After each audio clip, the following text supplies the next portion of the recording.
Hi, this is Mike with BasedGamer. We're here at the first ever TwitchCon 2015. I'm here with Will from Thunder Lotus Games. and we're here to talk about Jotun. So tell me a little bit about Jotun. Jotun's a hand-drawn action exploration game set in Norse mythology. You play Thora, a Viking warrior who died an inglorious death, who must prove herself to the gods to enter Valhalla. Awesome. So tell me a little bit about the gameplay. What does it play similar to? It's an action exploration game, so you explore Norse purgatory to find runes, then you use those runes to summon and fight the Jotun. Jotun means giant in Old Norse. And how many Jotuns do you have to fight in this game? There are five Jotuns to fight in the game, 9 exploration levels, and a full story. Tell us a little bit about these Jotun fights. Well, they're pretty big, first of all. That's probably their main characteristic.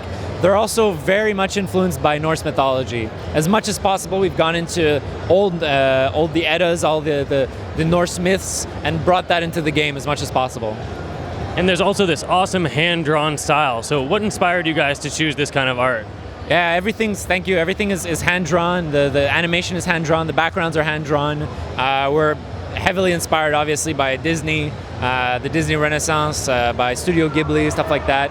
And yeah, we're just glad to bring this kind of animation to games. There aren't many games that do that kind of art style. So did you have any, not just inspirations, but what made you want to make this kind of game? Absolutely. We have tons of inspirations. The scale of Shadow of the Colossus, the atmosphere of Journey, something like the Banner Saga was a huge influence as well.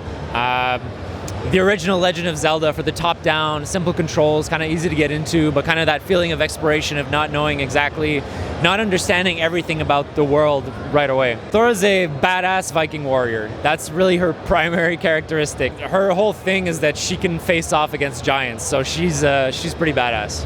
What kind of tools does she bring to the table to fight the giants? She has a massive two-handed axe that's almost bigger than her, and then as you explore the levels, you'll find shrines to the Viking gods. And when you find these shrines, they'll give you their power. So you'll have Thor's hammer, Odin's spear, Frigg's healing, all of these inspired by the real Norse gods. So you have an all-new team for Jotun. Where did you gather that team from?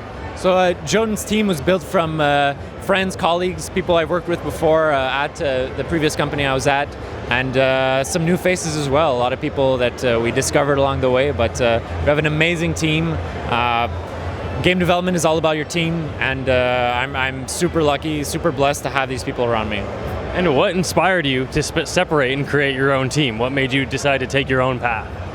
I always loved entrepreneurship. I've always known that I wanted to start a business at some point. So for me, that was the path. I love games, I worked in games, and I wanted to start a business. So it was the stars aligned. What kind of projects did you work on before this? I was a mobile game designer for 2.5 years, and in early January last year, I quit my job to put an indie game on Kickstarter. And that was really the birth of Jotun. At that point, I didn't know what the game was or what the themes were or anything, but 7 months later, we put Jotun on Kickstarter and raised $64,000, which allowed us to really get going and start on the project. Very impressive. How was gathering that money on Kickstarter? How was making the campaign and everything coming from a normal dev studio, becoming an indie dev? Kickstarter is intense. It's a lot of work, a lot of research. You work like 24 hours a day for 30 days, basically, and it's super intense, but super rewarding. And I mean, we're just so grateful towards the people. I mean, even today at our booth, we have some of our backers who are volunteers who are helping us out at the booth. So it's just the connection with our community is just amazing. That's great. It's all about the community, really. How has Twitch benefited you as a game developer? Twitch for us is huge. It's one of the main channels in terms of how people find out about the game, where we reach out to a ton of streamers just to get people excited about the game, and Twitch is just really important for us for that reason. As an indie dev, or someone who just became one, coming out of a design studio, do you have any advice for aspiring devs out there or anyone in the community? Prepare to work hard, do your best, man, and just do it. If that's what you want to do, you should do it. Great, thank you so much. I appreciate it. It's been awesome.